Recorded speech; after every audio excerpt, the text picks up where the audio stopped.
Babalola and Babarinde were identical twins brothers, resembling their father, Dr. Babafemi, so closely that visitors often couldn't tell them apart. On several occasions, Babalola was mistakenly accused of offense actually committed by Babarinde. Despite both being intelligent, Babalola excelled academically when Babarinde was reckless and stubborn, frequently getting into trouble both at home and school. Babalola was obedient and diligent, comparing to Babarinde's laziness. The family also included a beautiful young girl named Lara, the youngest and only daughter of their mother, Mrs. Olayemi Babayemi. Adults are often referring to Laura as the apple of her eyes. Dr. Babafemi, also known as Dr. Femi, was a medical practitioner managing his own private hospital before taking up a teaching position at a university. Balancing both roles, he was a kind father and a responsible husband, but also a strict disciplinarian who disliked laziness, stubbornness, and disobedience. Often quoted, "Spare the rod and spoil the child" when disciplining his children, with Olayemi supporting his action. He often told her children, "If you want a garden of a good fruit, tender to the fruit when they are young." On Saturday evening, Dr. Femi comes home exhausted and went straight to his bedroom to rest. Shortly after, Babalola and Babarinde returned from their lesson. As usual, Babalola settled down to do his homework, while Babarinde went out to play football, thinking his father was safely away. At the field, a new team selection was underway after the previous game ended in defeat. Babarinde, not selected, refused to leave. Kami was part of his new team. Despite pleas and promises from friends, he remained adamant and declared that the match would not continue without him. Two taller and stronger boys from the winning team angrily forced Babarinde off the field, leading to a fight. Babarinde beat both boys, one with a hit in the eyes, while spectators watched with interest. The fight ended with Babarinde victorious, his friends praising him. "Babarinde, Babarinde, the fighter, the stubborn one, nobody can defeat you." Meanwhile, Babalola was at home, nearly done with his assignments. He heard knocking at the door. Annoyed by the noise, he finally answered to find his neighbor and schoolmate Tade crying with a swollen eyes. Mistaking Babalola for Babarinde, Tade accused him of inflicting the injury, leading Tade's brother to attack Babalola.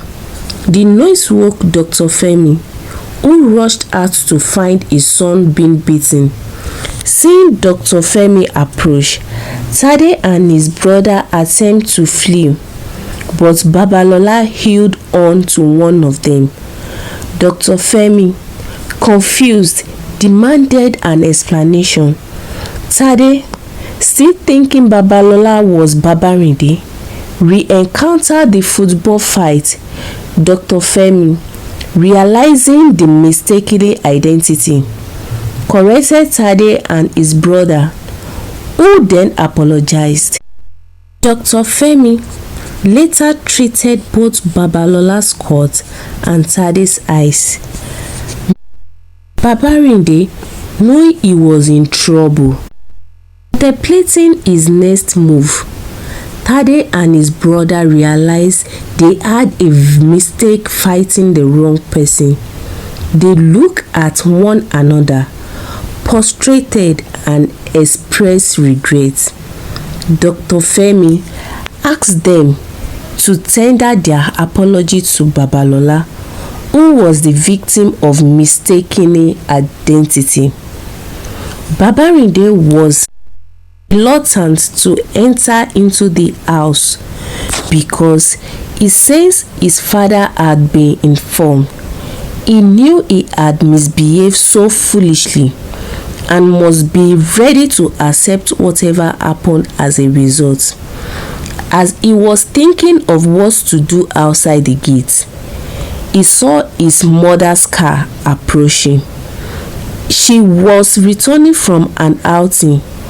Babarinde had no option than to open the gate and assist his mother to carry some items into the house. It seems there was no place to hide again. Opeyemi was surprised to see Babarinde alone outside the compound.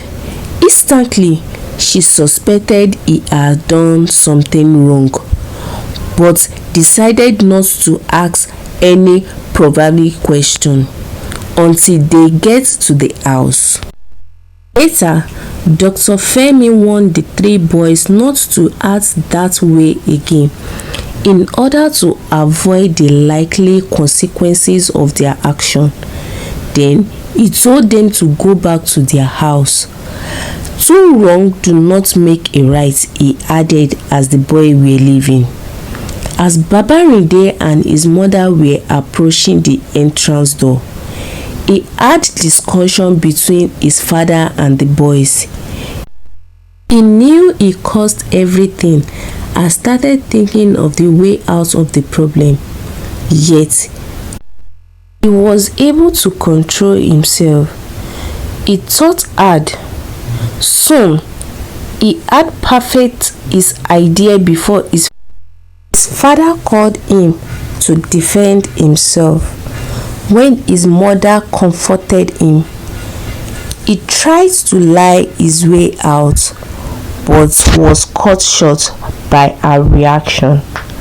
And Dr. Femi, angry, they scolded him for taking matter into his hands and not reporting the incident. His mother was angry, shouted at him. He replied, "No ma, I didn't want to fight him, but he stirred up my anger. I don't have intention of fighting him at all." Babarinde defended himself. "Did you report him to anyone before you took a decision?" his father asked. "No sir," Babarinde answered. He was so afraid. "So you are enforcing the law by yourself?" Olayemi questioned. "It was on the field," Babarinde defended. "It is very foolish of you," his father cut in. "Why did you go to play football when your brother was doing his assignment at home?" Olayemi asked. "I didn't know he was doing any assignment at that time," Babarinde answered, shaking with fears. "Shut up! Are you trying to hide behind Mide?" "Dad, they insulted me," Babarinde interrupted. "They insulted you? Listen, my son. When someone insults or embarrasses you, it is a natural to realistics. But this does not provide solution. It only encourages trouble." Olayemi enlightened. Her face was a picture of bewilderment. Dr. Femi was very angry with Babarinde because he was not ready to accept his mistake. "The way you behave is perfectly disgraceful," It is a criminal to resemble someone else. You won't go scot-free today, Dr. Femi threatened. He then ordered Babarinde to kneel with his hands and raise. A few minutes later, Babarinde was soaked in tears. He was crying, pleading for forgiveness. Olayemi pleaded with his husband. When someone insults you, fighting him is not the solution. Instead, reply slowly and politely. Your positive response will achieve positive results, he concluded. In some cases, you may keep quiet. Silence, they say, is the best answer for a fool, Olayemi added. But Tade is very intelligent, brilliant in school. He is not a fool. He is maturely okay, Babarinde replied. Son, from my own perspective, a fool is not someone with a maturity, but someone with a character such as laziness, anger, or rebellion, Dr. Femi explained. The fool is not dumb or stupid, but unable to tell the right from wrong or good from bad, Olayemi added, and requested for Babarinde to release once again. In addition, Dr. Femi added, Babarinde, reactions to correction determines whether or not he will grow in wisdom. He then asked Babarinde to repeat some quotes after him. A good child does not fight. Babarinde did as instructed. A good child does not lie. A good child does not lie. Babarinde whispered his voice. A good child does not inflict injuries on others, Dr. Femi said and ordered Babarinde to say after him. A good child does not inflict others, Babarinde said in tears. I will never fight again, Dr. Femi said, expecting his son to take his turn, but Babarinde could not repeat it because he was covered with tears. Son, if you do not like the taste of bitter medicine, stop falling sick. To the best of my knowledge, this is one of the best ways of dealing with naughty children. It is not fair to respond too much confidence of your promises, Dr. Femi said. Olayemi continued to apologize on behalf of Babarinde until her husband pardoned him, though the boy was made to suffer punishment for his offense to prevent future occurrence and to serve as deterrent to others. After a long discussion and repeated apologies, Babarinde was eventually forgiven. Having served his punishment, ultimately, Babarinde vowed to reform his behaviors. That night, Dr. Femi had a sleepless night, pounding how to get his children, especially Babarinde, to follow his instruction. He spent hours discussing with Olayemi before they later dozed off in the midnight. Still, he refused to sleep, but began to talk to himself.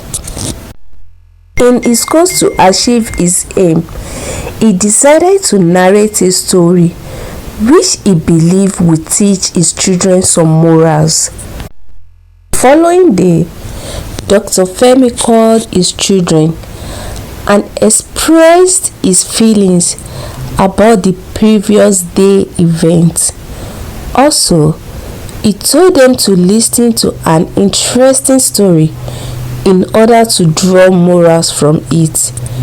He warned his children that An undisciplined child today could become a criminal tomorrow.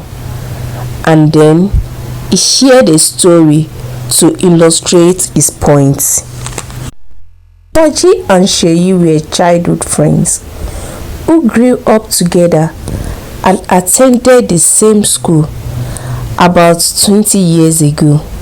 Soji was well behaved, always listening attentively to his teacher and completing both his homework and classwork. In his mind, he assured himself to be at the top of his class and worked diligently to achieve that goal. On the other hand, Seyi was very lazy and very playful. He was always among the troublemaker, and he often neglected his homework, leading to frequent trouble. His parents spoke to him and tried all they could for him to turn a new leaf, but he refused to listen to them. Times without number, he had been caught fighting in school and cheating during examination.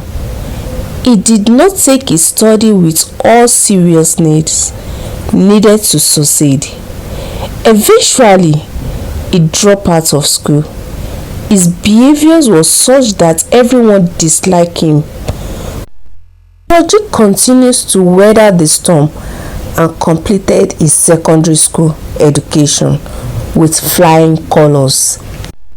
He later proceeded to the university and performed brilliantly.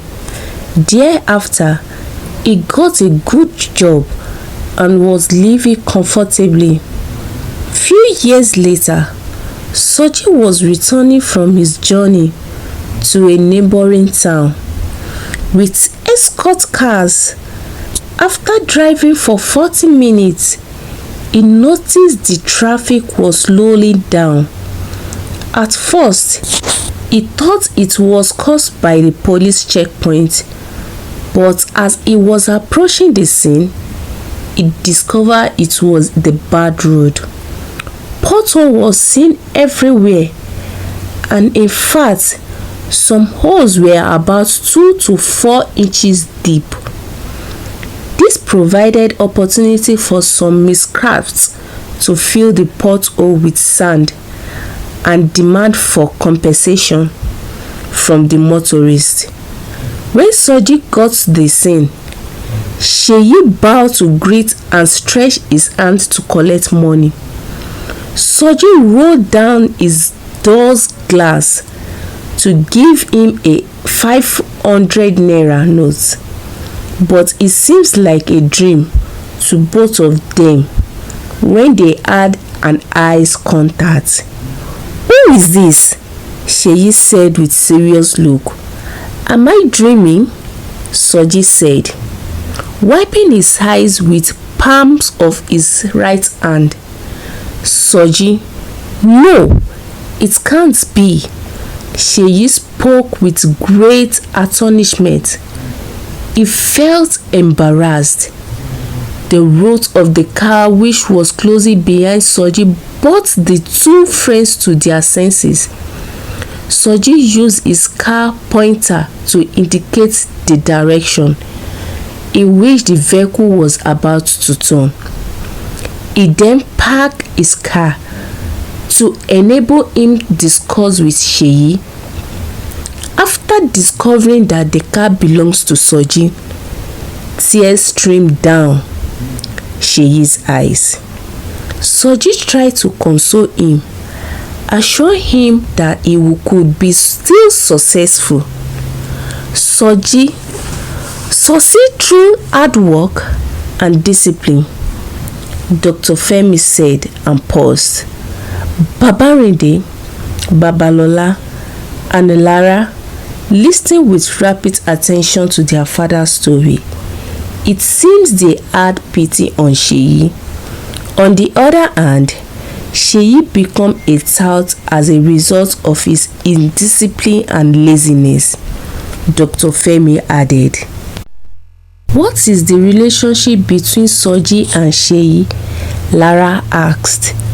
They are just friends and classmates. They grew up together in the same area, Dr. Femi answered. Why did Soji perform better than Seyi in school? Lara asked again.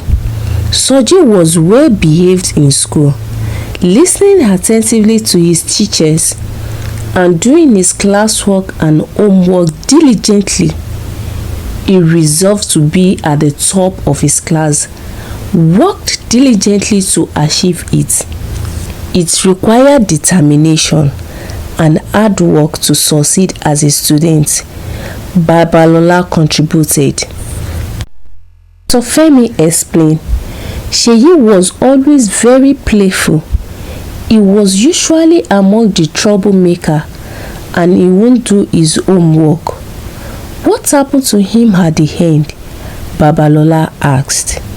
To answer the question, he continued with his narration. Babalola also asked his father the reason why Seyi left his school. During a class test one day, the teacher noticed that Seyi was trying to copy from Toyin, who was sitting beside him. Mr. Akinola went to caution him twice and later changed his place. He took him to another seat in front of the class. Worse still, Seyi secretly brought out another paper from his pocket and began to copy. At this moment, Seyi teacher caught him cheating and went to him the third time. Mr. Akinola was very angry over Seyi's attitude in class. He collected his answer script and punished him. Afterward, he advised him to find time to read his notes from cheating in the classroom. Despite his teacher's advice, Seyi refused to listen. He became unnecessarily reluctant and failed to take his studies seriously. Eventually, he dropped out of school and underwent a significant change. All his parents' efforts to help him were also unsuccessful. It was later suggested that Seyi should learn a vocation. Seyi became an apprentice at a mechanic workshop, but due to his laziness, he couldn't complete his training before he ran away. He continued to move from one vocation to another until he ended up in a mother beggar beside the road. It is no good to be lazy, Lara lamented. Yes, laziness leads to failure and poverty. Babalola added. Yes, lazy hand makes a poor man, but diligent hands bring wealth, Dr. Femi concluded. Babalola, Babarinde, and Lara, their younger sister, appreciate their father, especially Babarinde, promised their father that he will turn a good leaf. He promised he will continue to be a good child and he will leave all the bad behaviors in his hand. The father was so happy to hear that from Babarinde. A few days later, Dr. Femi observed changes in his children's behavior. They had begun waking up early in the morning to sweep, washing dishes, and helping their mother in the kitchen. They have completely transformed. Both parents were happy. Dr. Femi and his wife, Olayemi, called their children to pray for them. They sat down in the sitting room, prayed for their children, that as they listen to them, they love it and that God will continue to guide them. They hug each other as a family. As from then, they live together happily. The children returned to their activities, now with a deeper understanding of their special connection. Thank you for watching this story. Kindly share this story out with your loved ones. Give this story a thumbs up and subscribe to this YouTube channel if you have not done so by now. Until I bring you another story your way. Bye.